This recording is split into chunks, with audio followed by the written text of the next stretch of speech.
तो एक्सरसाइज 1.2 हम लोग पढ़ेंगे। पहला क्वेश्चन लिखा है एक्सरसाइज 1.2 में, नीचे दिए गए कथन सत्य है या असत्य है। सबसे पहले क्वेश्चन में जो 1 नंबर में 3 क्वेश्चन दिया है उसको पढ़ के समझना है कि ये क्वेश्चन सत्य है या असत्य है, लिखना है। इसके बाद बोलता है क्वेश्चन नंबर 1 में, कारण के साथ अपने उत्तर दीजिए। सबसे पहले हम लोग को समझना है कि सत्य है कि असत्य है। अगर सत्य है तो उसका कारण देना है, अगर असत्य है तो भी उसका कारण देना है। ठीक है, तो पहला क्वेश्चन एक्सरसाइज नंबर 1.2, एक्सरसाइज 1.2 का पहला क्वेश्चन नंबर 1 में लिखा है, प्रत्येक अपरिमेय संख्या एक वास्तविक संख्या होती है। वास्तविक संख्या क्या होता है? परिमेय संख्या और अपरिमेय संख्या के संग्रह को क्या कहते हैं? वास्तविक संख्या। तो जितना भी परिमेय संख्या वो भी वास्तविक संख्या होगा और जितना अपरिमेय संख्या वो भी क्या होगा? वास्तविक संख्या होगा। इसका मतलब जो क्वेश्चन नंबर फर्स्ट है इसका आंसर हो जाएगा सत्य। ये एक तरह से सत्य है। ठीक है, अगर ये सत्य है तो इसका कारण क्या है? इसका कारण हम लोग लिखते हैं, कारण लिखते हैं क्योंकि इसका कारण हो जाएगा क्योंकि वास्तविक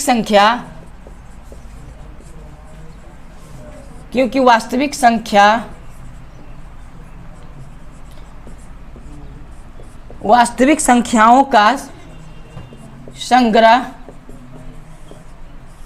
वास्तविक संख्याओं का संग्रह परिमेय और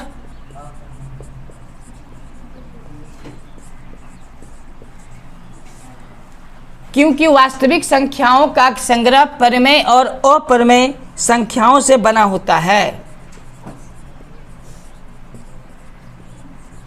संख्याओं से बना होता है, ये इसका कारण है। 1 नंबर का क्वेश्चन नंबर 2 में लिखा है, संख्या रेखा का प्रत्येक बिंदु रूट m के रूप का होता है, जहां m एक प्राकृतिक संख्या है। m का जगह में क्या आ सकता है? 1, 2, 3 आ सकता है, माइनस नहीं आ सकता। ठीक है, तो क्वेश्चन नंबर 1 का जो 2 है इसका आंसर क्या हो जाएगा?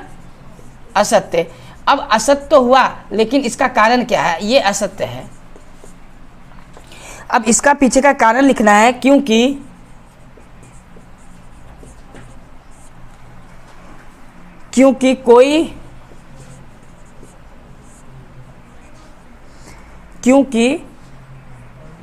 कोई भी ऋणात्मक, ऋण का मतलब क्या होता है? क्योंकि कोई भी ऋणात्मक संख्या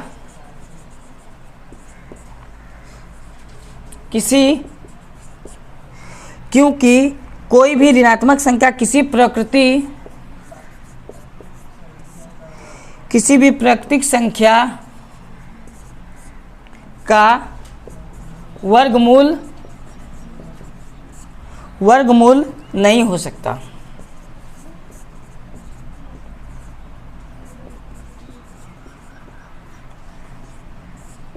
ठीक है, क्या बोले हैं यहाँ, क्या बोला गया है? इसका आंसर असत्य क्यों आया? क्योंकि कोई भी ऋणात्मक संख्या किसी प्राकृतिक संख्या का वर्गमूल नहीं हो सकता। हम लोग एग्जाम्पल से समझते हैं किस तरह नहीं हो सकता है। ठीक है, ये कारण हो गया, आंसर यहीं तक होगा। जैसे कि मान लिया जाए अगर रूट 4 है तो ये 4 क्या है? प्रकृति संख्या है।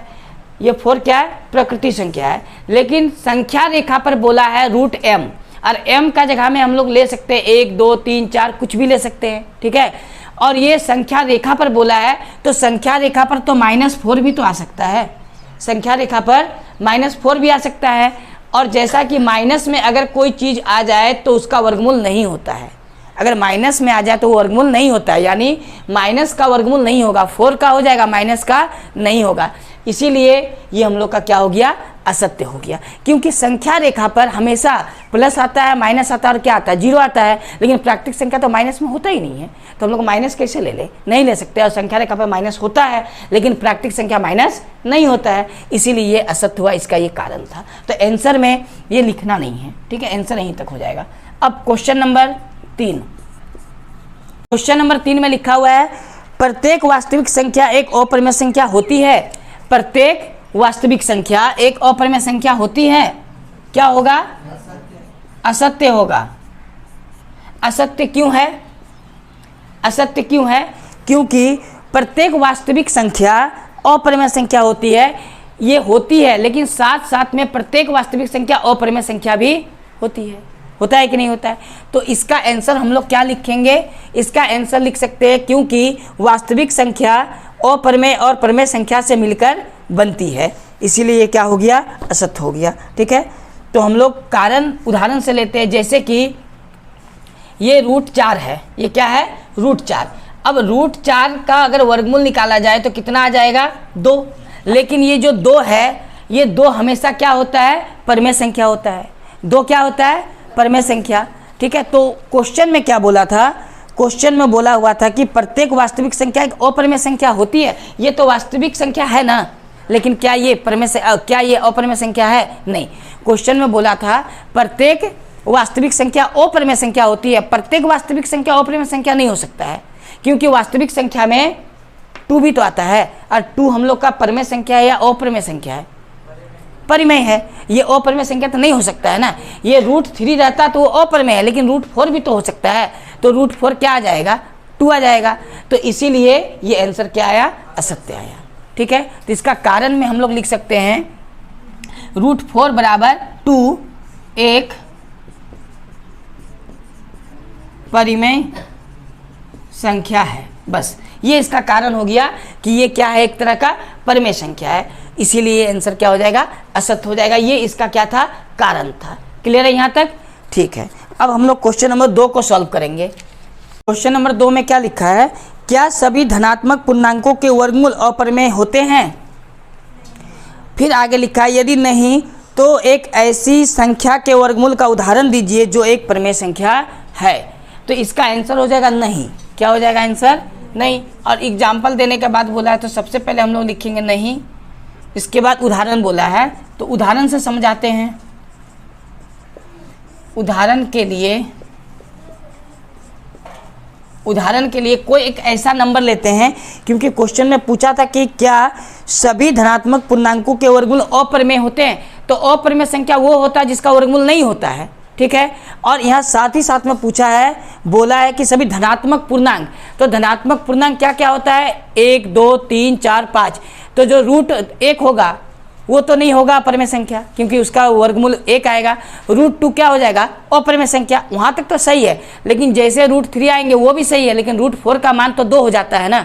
तो √4 का मान 2 हो जाता है, तो 2 तो अपरिमेय संख्या नहीं है, इसीलिए आंसर क्या आ जाएगा? नहीं। वह उदाहरण के लिए हम लोग ले सकते हैं √4 या √9, कुछ भी, 4 भी ले सकते थे। तो √9 का वर्गमूल क्या आ गया? 3, जो एक परिमेय संख्या है ना। 3 एक परिमेय संख्या है, ये इसका एक कारण है। अब इसके जगह में वो उदाहरण लेने बोला था, हम लोग 1 भी ले सकते हैं, 4 भी ले सकते हैं, 16 भी ले सकते हैं, 25 भी ले सकते हैं।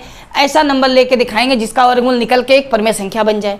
इसीलिए जितना भी धनात्मक पूर्णांक होता है उसका वर्गमूल हमेशा अपरिमेय संख्या नहीं होता है ना। परिमेय भी होता है और अपरिमेय भी होता है, इसीलिए आंसर क्या आया? नहीं। और उदाहरण के तौर पे हम लोग यहाँ बदलाव भी कर सकते हैं। बात समझ में आ गया?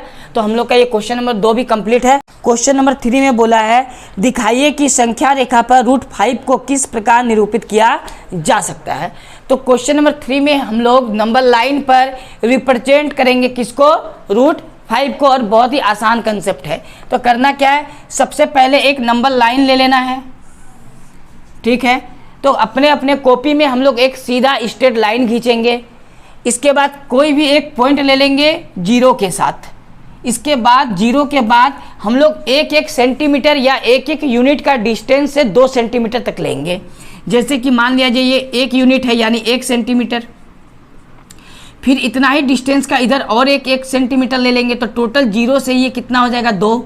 इसी तरह 3 4 5 आगे जाएगा, और इधर की ओर क्या आएगा? -1 -2 -3। ठीक है, तो हम लोग लिख सकते हैं 1 2 3 4, इधर -1 -2 -3, डॉट डॉट तो आते रहेगा। अब इसमें हम लोग को दिखाना कितना को है? नंबर लाइन पर √5 को। ठीक है, तो डायरेक्ट नंबर लाइन पे हम लोग √5 को नहीं दिखा सकते हैं।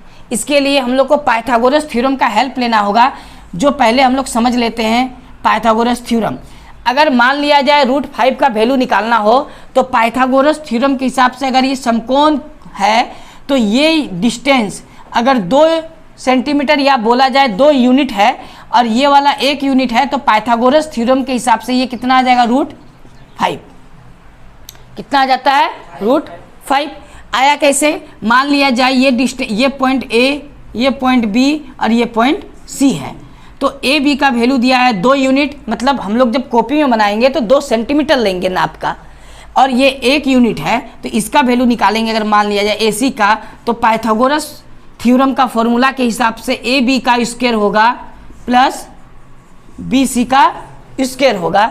अब इसमें वैल्यू को बैठाएंगे। AB का डिस्टेंस कितना रखे हैं 2, तो 2 का स्क्वायर और इसका है 1 तो 1 का स्क्वायर। 2 का स्क्वायर कितना होगा 4, 1 का 1 ही होगा। दोनों को जोड़ेंगे तो आएगा कितना 5 और रूट तो रहेगा ना। तो इस प्रकार अगर ये 2 यूनिट लेंगे ये 1 लेंगे तो ये तिरछा वाला लाइन अपने आप कितना यूनिट आ जाएगा √5 आ जाएगा। हो गया कि नहीं? तो इसी प्रोसेस को यूज़ करके हम लोग यहाँ से यहाँ तक 2 सेंटीमीटर का डिस्टेंस लेना पड़ेगा ना। अब यहाँ से 1 सेंटीमीटर सीधा 90 डिग्री हम लोग को खींच लेना है। कितना सेंटीमीटर? 1 सेंटीमीटर। अगर स्केल से कॉपी में बनाना है तो 1 सेंटीमीटर लेना है ये वाला, यानी 1 यूनिट। और यहाँ से यहाँ तक कितना हो गया 2। मान लेते हैं ये A है इस पॉइंट पर, और इस पॉइंट से हम लोग 1 सेंटीमीटर मान लेते हैं ये B है, 1 सेंटीमीटर डिस्टेंस के साथ AB है, और ये कितना है समकोण है, यानी राइट एंगल होना ही चाहिए। ठीक है, इतना होने के बाद जिस तरह ये 2 यूनिट था और ये 1 यूनिट था तो इसको जब मिला दिए तो अपने आप कितना हो गया √5। तो हम लोग स्केल से B और ये 0 को मिला दें तो कितना सेंटीमीटर हो जाएगा, यानी कितना यूनिट आ जाएगा √5 आ जाएगा। ये डिस्टेंस कितना होगा √5 होगा। बात समझ में आ गया? अब ये √5 अगर यहाँ से यहाँ का लंबाई √5 है तो इस यहाँ कंपास को हम लोग को यहाँ रखना है और पेंसिल का नोक यहाँ ले जाना है, और उसके बाद पेंसिल के नोक के साथ हम लोग को इस तरह क्या कर देना है, टर्न कर देना है। बात समझ में आया? जैसे कि ये 1 है 2 है, इस तरह यहाँ का डिस्टेंस भी हम लोग को क्या होगा 3 होगा, ये क्या होगा 4 होगा। तो ये जब इस तरह टर्न करेंगे तो यहाँ से यहाँ तक का जो ये पॉइंट बना, ये पॉइंट हम लोग का कितना आ जाएगा √5, क्योंकि यहाँ से यहाँ का डिस्टेंस √5 दिखाया गया था B पॉइंट के बाद। तो हम लोग को ये नंबर लाइन पे दिखाना था, तो नंबर लाइन का ये पॉइंट मान लेते हैं P है। ये पॉइंट क्या है P। इसका मतलब यहाँ से यहाँ तक का डिस्टेंस जो आएगा ये डिस्टेंस कितना होगा √5 होगा। बात समझ में आ गया? तो इस तरह नंबर लाइन पे √5 को हम लोग को रिप्रेजेंट करना है। बिल्कुल आसान था।